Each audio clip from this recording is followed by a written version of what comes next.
بقرہ آیت نمبر 196 حصہ اول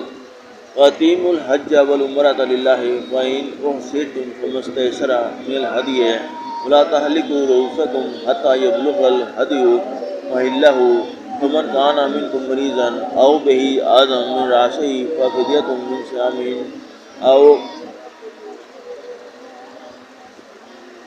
اور اللہ کی خوشنودی کے لیے حج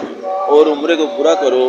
اور اگر راستے میں روک لیے جاؤ تو جیسی قربانی میسر ہو کر دو، اور جب تک قربانی اپنے مقام تک نہ پہنچ جائے سر نہ منڈواؤ، اور اگر کوئی تم میں بیمار ہو یا اس کے سر میں کسی طرح کی تکلیف ہو تو اگر وہ سر منڈوا لے تو اس کے بدلے روزے رکھے۔ بقرہ آیت نمبر 196 حصہ دوم او صدقات او نسک فاذا امنتم فمن تمتع بالعمرة الى الحج فما استيسر من الهدي فمن لم يجد فصيام ثلاثة ايام في الحج وسبعة اذا رجعتم تلك عشرة كاملة ذلك لمن لم يكن اهله حاضر المسجد الحرام واتقوا الله واعلموا ان الله شديد العقاب۔ یا صدقہ دے یا قربانی کرے، پھر جب تکلیف دور ہو کر تم مطمئن ہو جاؤ تو جو تم میں حج کے وقت تک عمرے سے فائدہ اٹھانا چاہیں اور جیسی قربانی میسر ہو کرے، اور جس کو قربانی نہ ملے وہ 3 روزے ایام حج میں رکھے اور 7 جب واپس ہو، یہ پورے 10 ہوئے۔ یہ حکم اس شخص کے لیے ہے جس کے اہل و عیال مکے میں نہ رہتے ہوں، اور اللہ سے ڈرتے رہو اور جان رکھو کہ اللہ سخت عذاب دینے والا ہے۔ بسم اللہ الرحمن الرحیم۔ سورۃ البقرہ آیت نمبر 197 الحج اشہر معلومات فمن فرض فیہن الحج فلا رفث ولا فسوق ولا جدال فی الحج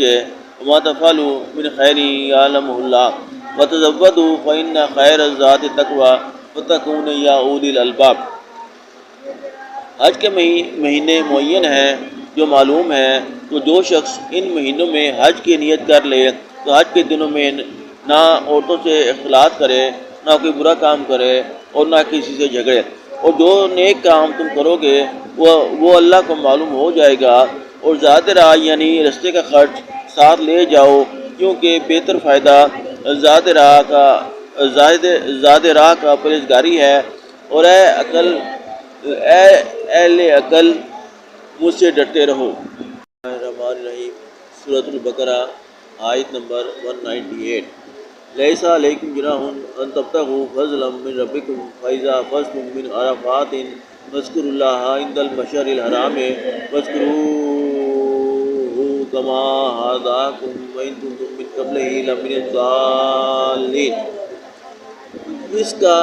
تمہیں کچھ گناہ نہیں کہ حج کے دنوں میں بذریعہ تجارت اپنے پروردگار سے روزی طلب کرو، اور جب عرفات سے واپس ہونے لگو تو مشعر حرام یعنی مزدلفہ میں اللہ کا ذکر کرو، اور اس طرح ذکر کرو جس طرح اس نے تم کو سکھایا، اور اس سے پیشتر تم لوگ ان طریقوں سے محض ناواقف تھے۔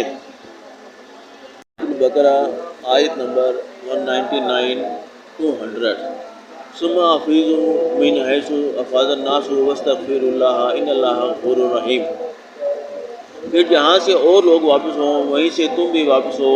اور اللہ سے بخشش مانگو، بے شک اللہ بخشنے والا اور رحمت کرنے والا ہے۔ فَإِذَا قَضَيْتُم مَنَاسِكَكُمْ فاذكروا اللہ كذکرکم آباءکم او اشد ذکرا فمن الناس من یقول ربنا آتنا فی الدنیا وما لہ فی الآخرۃ من خلاق۔